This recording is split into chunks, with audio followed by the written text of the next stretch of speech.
आदाब, नमस्कार। QNS TV आप सभी का स्वागत करता है और मैं हूं आंचल मिस्कीन। दोस्तों, आज हम आप सभी के सामने एक खास मेहमान, एक खास शख्सियत को लेकर हाजिर हुए हैं। आज हम अगर आपको इनसे पहले बात करवाएं या इनसे मिलवाएं, उससे पहले मैं आपको थोड़ा सा एक इंट्रोडक्शन इनका देना चाहूँगी। दोस्तों, हम सभी जानते हैं कि इस समाज में चंद ऐसे लोग हैं जो बाय चॉइस लोगों के लिए काम करना चूज़ करते हैं, और जब वो लोगों के लिए काम करते हैं, ये बात याद रखिए, वो मेन स्ट्रीम से बिल्कुल अलग हो जाते हैं, क्योंकि वो लोगों के लिए काम करने के लिए समाज की मेन स्ट्रीम की बेटर अपॉर्चुनिटीज़ को छोड़ देते हैं। और अगर आपको एक सिंगल टर्म में इनके बारे में डिफाइन करें तो उन्हें हम सोशल एक्टिविस्ट कहते हैं। जी हाँ, तो आज आप समझ ही गए होंगे इस टर्म से कि जो हमारे आज के मेहमान हैं वो एक सोशल एक्टिविस्ट हैं। तो अब आपको इनके बारे में हम इन्हें वेलकम करते हैं और आपको इनका नाम बताते हैं। इनका नाम है मुजम्मिल महमूद, जो कि डिस्ट्रिक्ट बड़गाम के रहने वाले हैं। चलिए बिना समय गवाए हम इनके बारे में जानते हैं, इनके काम के बारे में जानते हैं, इनकी स्ट्रगल के बारे में जानते हैं। चलिए, उससे पहले हम इनका हमारे स्टूडियो में स्वागत करते हैं। मुजम्मिल जी, आपका हमारे QNS टीवी के स्टूडियो में बहुत बहुत स्वागत है। जी थैंक यू मैम, आपका भी, आपने हमें मौका दिया अपनी बात रखने का। जी, तो चलिए हम हमारी बातचीत का सिलसिला शुरू करते हैं। और आज का जो एक इंटरव्यू होगा वो डेफिनेटली जो लोग हैं उन्हें एक ओवरव्यू मिलेगा कि एक सोशल एक्टिविस्ट करता क्या है, क्योंकि सोशल एक्टिविस्ट, सोशल एक्टिविज़म एक बहुत ही कॉमन टर्म है आज के टाइम पे। तो पर उस और जाने से पहले आप हमारे व्यूअर्स को थोड़ा अपने बारे में कुछ बताएं। जी मैम, मैं डिस्ट्रिक्ट बड़गाम के बीरवा इलाके से हूँ। हमारे गांव का नाम है मल्ला माछमा, जो कि एक खूबसूरत और एक छोटा सा गांव है, जो कि बीरवा और मागाम से 8 किलोमीटर दूरी पे वाक़या एक गांव है। मैं उस गांव से ताल्लुक़ रखता हूँ।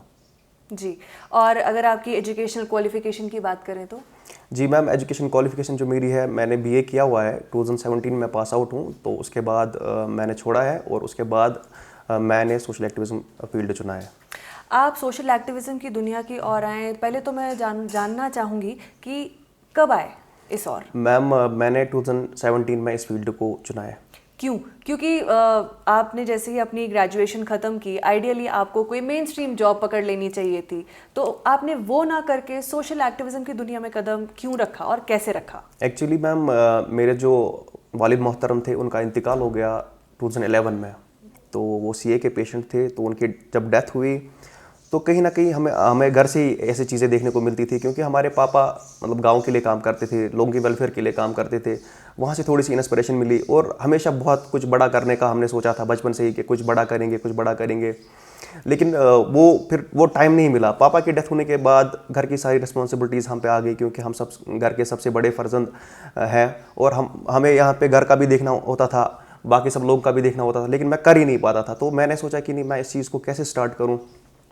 धीरे धीरे करके मैंने पार्ट टाइम एक कंपनी में पहले काम किया 2011 में। जब पापा की डेथ हुई, मैं पढ़ाई भी कर रहा था और पार्ट टाइम मार्केटिंग कर रहा था। मैं डोर डोर प्रोडक्ट्स बेचता था और मार्केटिंग करते करते ऑलमोस्ट मैंने 2011 से लेकर 2017 तक, एक तो मैंने मैम ग्रेजुएशन भी की, साथ ही साथ मैं पार्ट टाइम मार्केटिंग का काम कर रहा था। उस वजह से मैं घर भी चलाता था और अपने आप को भी चलाता था और पढ़ाई भी ठीक तरीके से मैंने की ग्रेजुएशन तक। तो फिर 2017 मैं कॉलेज में ऑलमोस्ट हर साल कल्चरल एक्टिविटीज़ होते थे, वहाँ से मुझे इंस्पिरेशन मिली, वहाँ से मुझे मौका मिला। बचपन से ही ऐसे मतलब बड़े बड़े लोगों के साथ उठना बैठने का शौक़ था। ऐसे कहीं पर टूर्नामेंट्स होता था तो मैं वहाँ पे ऐसे तमाशाई जाता था देखने के लिए, क्रिकेट एंड ऑल। जब मैं वहाँ पे गेस्ट वगैरह को देखता था तो मेरा भी दिल करता था कि काश मैं कभी इस चेयर पे आता, काश मैं कभी लोगों के साथ इंटरेक्ट करता, काश मैं भी कहीं टीवी पे आता। तो बेसिक जो है कि वो मतलब कॉलेज से ही मैं इंस्पायर हो गया था। कॉलेज में ही जो कल्चरल एक्टिविटीज़ होते थे उनसे मैं इंस्पायर हुआ और वहाँ से ग्रेजुएशन ख़त्म करके मैंने मैम इस फील्ड को चुना। 2017 से लेकर अब तक मैं कंटिन्यूसली इस फील्ड में हूँ और कंटिन्यूसली मैं सोशल वर्क्स करता आया हूँ। आपने जब इस फील्ड को चुना तो आपके घर वालों का क्या रिएक्शन था? क्योंकि लोग कहते हैं ना कि आप जब समाज के लिए काम करते हैं तो समाज में बहुत से लोग हैं जिनका डिफरेंट टेम्परामेंट होता है, तो उनको फेस करना बहुत मुश्किल होता है, बड़ी चुनौतियां आती हैं। खैर, चुनौतियों पे, स्ट्रगल पे हम अलग बात करेंगे, पर पहले आपके घर वालों का क्या रिएक्शन था? देखिए मैम, घर में जो मेरी मम्मी थी उनका अच्छा खासा सपोर्ट रहा है, आज भी वो सपोर्ट करते हैं, तब भी करते थे। तो उन्होंने हमें आज तक ये नहीं बताया कि आप ये कर रहे हो, गलत कर रहे हो, ऐसा कर रहे हो, वैसा कर रहे हो। ऐसा कुछ नहीं हुआ आज तक। हत्ता कि मेरी माँ हमेशा मुझे सपोर्ट करती है और मेरी माँ मुझे हमेशा बोलती है जब कुछ करोगे तो बड़ा ही करना। और ऑब्वियसली जब किसी के हेल्प के रिगार्डिंग हम काम करते हैं, किसी को कोई हमसे कोई फ़ायदा पहुंचता है, फिर मम्मी सुनती है तो उसको बहुत अच्छा खासा लगता है कि नहीं मेरा बेटा ऐसा करता है, तो बहुत प्राउड फील उनको होता है और वो बहुत ज़्यादा सपोर्ट करती है। बिल्कुल, ये कहते हैं ना, आपके लिए खुशनसीबी है कि आपकी माँ आपके साथ है इस पूरी जर्नी में। अब जैसे मैंने बीच में स्ट्रगल का जिक्र किया था, जैसे मैंने ये भी कहा कि आप जब लोगों से मिलते हैं तो बहुत से लोग होंगे, कई थोड़े से चिड़चिड़े नेचर के होते हैं, थोड़े कुछ शांत होते हैं, बहुत कम बात करते हैं, कुछ बहुत ज़्यादा बात करते हैं। तो इस पूरी जर्नी में डेफिनेटली आपको मुश्किलों का सामना भी करना पड़ा होगा, तो हमें अपनी वो स्ट्रगल जर्नी के बारे में थोड़ा कुछ बताएं। जी देखिए मैम, मैं आपको, क्योंकि मैं जो बेसिक चीज़ जो मैं देखता हूँ मैं अपने घर से ही देखता हूँ, अपने गांव से ही देखता हूँ। उसके बाद मैं आपको बताता चलूँ कि जो मैंने काम स्टार्ट किया हुआ है वो मैंने पहले अपने घर से ही स्टार्ट किया, अपने गांव से स्टार्ट किया है। उसके बाद मैंने तहसील लेवल पे काम करना स्टार्ट किया। अभी इंशाल्लाह हम डिस्ट्रिक्ट लेवल पे भी काम, अभी उस पर भी हम सोच रहे हैं, अभी आगे डिस्ट्रिक्ट लेवल पे भी काम करेंगे। उसके बाद पूरी वादी में इंशाल्लाह हम काम करेंगे। तो उसके रिगार्डिंग जो हमारे दोस्त जिनके साथ हम उठते बैठते हैं, उनका एक रिव्यू रहता है हमेशा, भाई ऐसा मत करो, अपने घर के लिए काम करो, पैसा कमाओ, ये कर रहे हो आप, अच्छा नहीं कर रहे हो, हाँ मतलब ऐसे करो, अपना करियर बनाओ, हाँ। आपको घर में प्रॉब्लम है, आपको ये है वो है, आपके पापा नहीं है। लेकिन मैं उस चीज़ को नज़रअंदाज करके मैं अपने ड्रीम पे, जो मेरा मेन ड्रीम है, जो मेरा मेन फोकस है, उस फोकस को लेके मैं हमेशा चलता हूँ। और अपना विजन, कहते हैं कि जिसके पास ड्रीम होता है, जिसके पास सपना होता है, और उस सपने के लिए काम करता है। और मैं उस सपने के लिए बिल्कुल काम करता हूँ। और मैं बिल्कुल अगर मुझे कहीं पर भी नेगेटिविटी भी आती है तो मैं इस चीज़ को सोचता हूँ कि नहीं भाई, मैं उससे पॉजिटिव होता हूँ। मुझ में हमेशा पॉजिटिव एनर्जी आती है कि नहीं भाई, अगर मुझे इस बंदे ने ऐसा बोला आप गलत कर रहे हो, लेकिन नहीं, मैं इसको दिखा के ही रहूंगा कि नहीं मैं क्या कर रहा हूँ। और आज तक जो मेरे फ्रेंड्स हैं, आज उनको समझ आ रहा है कि नहीं मुज़म्मिल महमूद अभी किस फील्ड में है और आगे इनका फ्यूचर क्या होगा। जी, अब जैसे कि आपने बात किया कि अब आप 2017 से इस फील्ड में आ चुके हैं और आप 2017 से लेके आज तक, खैर आगे भी आप लोगों के लिए काम कर रहे हैं और करेंगे भी। तो आपके, अगर हम इस पूरी फील्ड की बात करें तो आप सोशल एक्टिविज्म के किन किन एस्पेक्ट्स के साथ डील करते हैं? जी देखिए मैम, हमारे राउंड द ईयर हम क्रिकेट टूर्नामेंट्स ऑर्गेनाइज करते हैं। साथ ही साथ ये जो क्रिकेट टूर्नामेंट है, मैं आपको इंटरप्ट कर रही हूँ, ये कौन से लेवल के हैं, स्टेट, डिस्ट्रिक्ट या नेशनल? नहीं मैम, एक तो हम विलेज लेवल के टूर्नामेंट्स करते हैं और हम ओपन भी टूर्नामेंट्स कराते हैं। विलेज लेवल में हम जो कि गांव जो दूर है, मतलब फार फ्लंग एरियाज के, उनको हम मौका देते हैं कि वो इस स्पोर्ट्स फील्ड में आए, क्योंकि कश्मीर में टैलेंट की कोई कमी नहीं है। हम इस टैलेंट को बाहर लाना चाहते हैं, हम इस टैलेंट को national as well as international level पे भी देखना चाहेंगे। बिल्कुल। तो क्रिकेट टूर्नामेंट्स हमारे राउंड द ईयर चलते हैं, डिफरेंट एरियाज में हम कराते हैं। साथ ही साथ हम ब्लड डोनेशन कैंप्स कराते हैं। हम इसके साथ साथ क्लीननेस ड्राइव्स हमारे चलते हैं, और एक उसको हम कैनिबास डिस्ट्रॉय ड्राइव्स बोलते हैं। जो लोग मंशियात की लत में जो होते हैं, उस फसल को हम काटते हैं। और हम जो लोग गरीब और ये है नीडी कंटेक्ट्स होते हैं, उनको हम मेडिसिन वगैरह दिलाते हैं। और बाकी सोशल मीडिया जो हमारा पेज है, उस पर अगर किसी कोई गरीब को कोई हेल्प की ज़रूरत होगी, कोई पेशेंट होता है, उनके वीडियोज़ वगैरह हम अपलोड करते हैं हमारे अपने ऑफिशियल पेज पे। जी, अब इसी दौरान जैसे आपने बोला, एक फ़ेज़ ये भी आया 2019 के बाद से कि कोविड आया, और हम सब जानते हैं कि कोविड के आने के बाद जितने अमीर जो घराने के लोग थे, जितनी उनको मुश्किलें सहनी पड़ी, उससे मेरे ख्याल से कहीं ज़्यादा मार एक गरीब को सहनी पड़ी थी। तो कोविड के दौरान आपने सोसाइटी के लिए क्या कंट्रीब्यूशन दिया? जी मैम, कोविड में मैंने अपने दोस्तों के साथ बात की। कुछ लोग मेडिकल फील्ड से हैं, कुछ लोग वॉलंटियर्स थे। उनसे मैंने बात करके मैंने ये उनको बताया कि हम डोर डोर जाके अवेयरनेस रिगार्डिंग कोविड-19 के बारे में बात करेंगे। हमने डोर डोर कैंपेन चलाई, हम डिफरेंट गांव गए, हमने फार फ्लंग एरियाज की विजिट की। हमने वहाँ पे कोविड-19 के रिगार्डिंग हमने बात की और मेजर प्रिकॉशंस के बारे में हमने लोगों को बताया। साथ ही साथ हमने सैनिटाइज़र डिस्ट्रीब्यूट किए, हमने मास्क डिस्ट्रीब्यूशन की। और जो लोग नीडी एंड डिजर्विंग कंटैक्ट्स थे हमारे डिस्ट्रिक्ट के, उनको हमने फूड किट्स प्रोवाइड करा दी। जी, इस दौरान जब आप लोगों से मिलते थे, उन्हें जैसे मास्क देना हुआ या फूड किट्स प्रोवाइड करना हुआ, तो लोगों से जो आप इंटरैक्ट करते थे तो वो क्या रहता था, कैसा था वो सारा इंटरैक्शन पीरियड? क्योंकि स्ट्रेस ही था सब में। जो लोग वेल एजुकेटेड होते हैं मैम, उनसे हमें अप्रिशिएशन मिलती थी। जो लोग कहीं ऐसे जो अनपढ़ थे, जो ज़्यादा पढ़े लिखे नहीं होते, वो हमेशा जहालत में होते हैं, वो हमेशा आर्ग्यू करते थे। कुछ लोगों के घर हम जब गए तो उनका समाधान रहा कि वो हमें बोलते थे कि नहीं नहीं, हमें कोई यहाँ पे भाषण वाषण मत दे दो, हमें पता है, हमने बहुत देखी ऐसी NGOs। तो हमने उनको बताने की कोशिश की हम NGO से नहीं है, हम किसी ट्रस्ट से नहीं है, हमारा फील्ड अलग है, हम आपको अवेयर करते हैं क्या करना चाहिए, क्या सही है क्या गलत है, इस बारे में हम काम करते हैं। तो फिर अल्हम्दुलिल्लाह हमने बहुत अच्छा खासा काम किया कोविड में, और इंशाल्लाह और भी लोगों के वेलफेयर के लिए हम काम करेंगे। अब जैसे कि आपने कहा कि आपको यहाँ एक थोड़ा सा फ्रिक्शन लोगों की ओर से फेस करना पड़ा था। अब आप 2017 से लेकर अगर आज 2022 है, इस पूरे स्ट्रेच की बात करें, आप मेरे ख्याल से चाहे ब्लड डोनेशन कैंप्स हों, चाहे क्रिकेट ऑर्गेनाइजेशन हो, टूर्नामेंट्स का, या फिर चाहे ये सब हो, तो इसमें कई लोगों से आप मिले होंगे, हर लेयर के लोगों से मिले होंगे, टॉप नॉच भी हैं, वहीं एक बिल्कुल ही बेसिक तबके का एक आदमी भी होगा। तो आपकी डेफिनेटली कोई ना कोई ऐसी मेमोरी तो रही ही होगी जो आप आज भी याद करते हैं। तो आप हमारे व्यूअर्स के साथ अगर कोई एक ऐसी खास या कोई एक दो मेमोरीज शेयर करना चाहें, ताकि हम महसूस कर सकें कि आप जब फील्ड में उतर के काम करते हैं तो वो पूरा नज़ारा कैसा होता है। जी मैम, जो सबसे मेरा जो मैम ड्रीम है कि मैं चाहता हूँ कि कश्मीर की जो वैली है, मैं इस वैली को ड्रग फ्री वैली देखना चाहता हूँ। और जो लोग जिनमें टैलेंट है, जो वाकई डिजर्व करते हैं, जो आगे आना चाहते हैं, जो अपने आप को नेशनल लेवल पे, इंटरनेशनल लेवल पे प्रूव करना चाहते हैं, हम उनके रिगार्डिंग काम करते हैं एक्चुअल में, जो मेरा ड्रीम है। सोशल मीडिया द्वारा एक छोटी बच्ची है हमारी बडगाम डिस्ट्रिक्ट की, उनका नाम इंशा गुल है। तो उन्होंने हमसे सोशल मीडिया द्वारा उन्होंने कांटेक्ट किया। 18 साल की उम्र है उनकी। तो हाल ही में उन्होंने एक बुक लिखी, तो उन्होंने हमसे अपनी जर्नी स्टार्ट की। उन्होंने बताया कि हमने एक बुक लिखी है, वो हमने कहीं पे प्रिंट कराने के लिए, वो एक्चुअली जो बुक थी उसका टाइटल था the least respected creation on earth, that was all about women empowerment. जब उन्होंने हमारे साथ वो शेयर किया, हमने ऐसे वो प्रिंट कराने के लिए भेजी, हमने बुक लिखी है, तो मुझे लगा कि कहीं ना कहीं ये अपना रास्ता भटक रही है।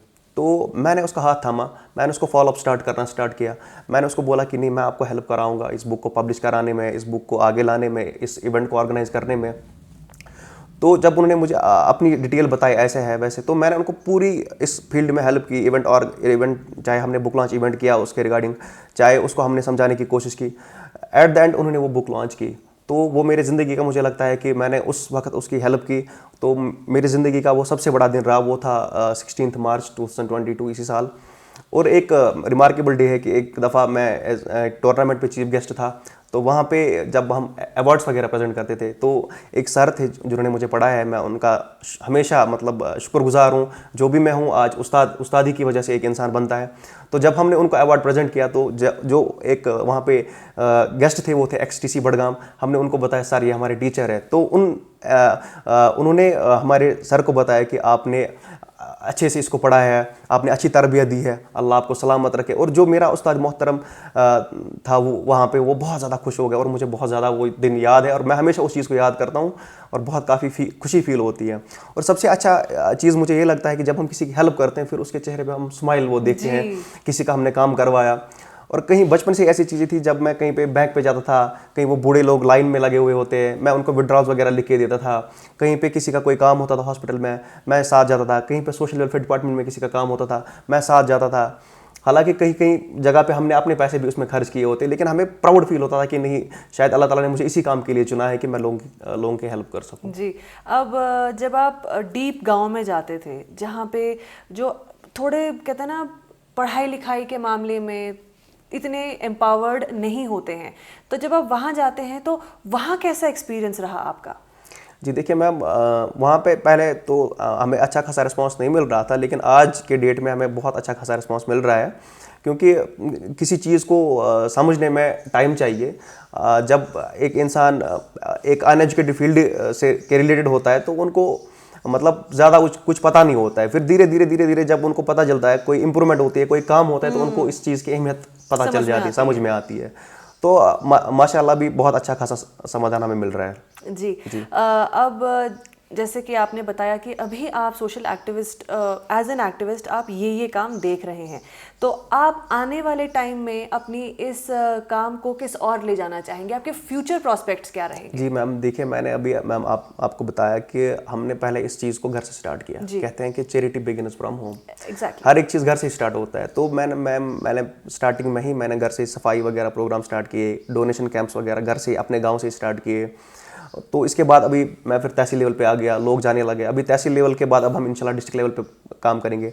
और मैं इस चीज़ को पूरी वैली में देखना चाहता हूँ, मैं इस चीज़ को पूरे डिस्ट्रिक्ट में देखना चाहता हूँ, पूरे मतलब वैली में ही, पूरे कश्मीर वैली में इतना अभी ये सब चल रहा है, इतनी मतलब गुर्बत है, इतने लोग इतने मतलब पूरी नॉलेज नहीं है उनको, इतने अवेयर नहीं होते हैं क्या करना चाहिए, क्या सही है क्या गलत है। मैं इस चीज़ को पूरे कश्मीर वैली में देखना चाहता हूँ। बिल्कुल। और जो मैं ये इवेंट्स ऑर्गेनाइज करता हूँ, खाली मैं अभी फिलहाल बीरवा या बडगाम में ही कर रहा हूँ ये इवेंट्स, इसके अलावा भी और बहुत सारे इवेंट्स हैं जिनको हमें मतलब आगे कॉलेज में करवाने चाहिए, जैसे कि ड्रग अब्यूज़ की बात है, या स्कूल्स में करवाने चाहिए। मैं हर एक डिस्ट्रिक्ट में, हर एक गाँव में, हम हर एक फार फ्लंग एरिया में जाना चाहता हूँ, और ताकि हम लोगों को अवेयर करें रिगार्डिंग दीज थिंग्स। जी, बहुत ही अच्छा काम कर रहे हैं और उम्मीद है कि आप ऐसे ही अच्छा काम आगे करते रहें।